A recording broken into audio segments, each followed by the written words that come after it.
ဒါကျွန်တော်တို့ဖိုးပြီးပိုင်တဲ့နေမြေပဲဒါကျွန်တော်တို့သိမ့်ပါပဲဘသူပါပြောဗျာအင်္ဂါဂျိုကလာပြောရင်လည်းသိမ့်ပါပဲ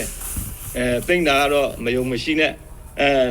ကာကွယ်ပေးတဲ့လူမျိုးကျွန်တော်တို့အစိုးရတရက်အနေနဲ့ခံယူပြီးမှလည်းဒါပြည်သူတယောက်ချင်းစီကိုမခွဲခြားဘဲနဲ့ကူညီပေးမှာပဲစစ်ဖြစ်တယ်ဆိုတော့နေရာတိုင်းမှာဒီအိုးအိမ်ပျက်စီးတာတွေရှိတယ်ကျွန်တော်တို့ရခိုင်ရော်တွေမှာဆိုရင်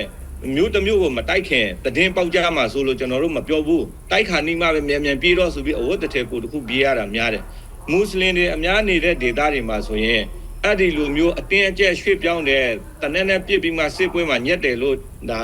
အပြစ်ဖော်ပြီးတိုက်ခိုက်မှာကိုစိုးရင်လို့ကြိုပြီးမှအတိပေးတာအဲ့ဒီနှမျိုးပဲရှိတယ်ကျွန်တော်တို့မျိုးပေါင်းများစွာတိုက်ခဲ့တယ်မတိုက်ခင်ထွက်ပြေးပေးကြပါကျေးဇူးရှင်တို့ဆိုတာအဲ့ဒီနှမျိုးပဲဘာဖြစ်လို့ဆိုတော့သူတို့အကြောင်းကိုသိနေလို့ဒါတောင်မှငါတို့ဘယ်ကိုပြေးရမလဲပေါ့ကျွန်တော်တို့တော်လန်ရေးလှုပ်တာရေးပေါ်တွေမှာတော့ပေါင်းပြီး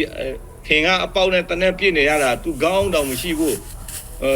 အဲ့ဒီချိန်မျိုးမှာလူခွင့်ရဘယ်ကိုရွှေ့ရမလဲဆိုတာကအသက်မတည်တဲ့နေရာပေါ့ဗျာနော်အသက်လူပြီးပြေးပါတိုက်ပွဲမရှိတဲ့နေရာရောက်တဲ့နေရာမှာကျွန်တော်တို့မှာရှိတဲ့ဟာနဲ့ဖြည့်ရှင်းပေးပါမယ်ဆန်ရှိရင်ဆန်ဆေးရှိရင်ဆေးရေနေမကောင်းရင်ဆေးကူပေးပါမယ်ဒါကတော့အဲ့ဒီမောင်းတော်တစ်မျိုးတည်းမဟုတ်ဘူးကြံတဲ့မျိုးတွေမှာလည်းအကုန်လုံးဒီပုံစံနဲ့ပဲဖြည့်ရှင်းခဲ့ရတယ်ဟုတ်တယ်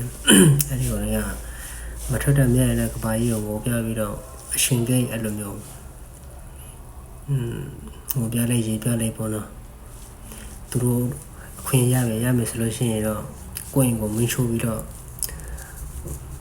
ရေကလာပြီးတော့မင်းချိုးပါလေဆိုပြီးထအော်လာတယ်အဲ့ဒီအကောင်တွေပဲအဲ့ကောင်လည်းတကယ်မေတ္တာရှိရတယ်လို့မထိုက်တယ်မှာဘူးမင်းအောင်လည်းပဲထိုက်တယ်လားအဲ့တော့မင်းအောင်လည်းပဲအဲ့ပြရမယ်ကိုတီးပါသေးဆိုပြီးခွေသွားတယ်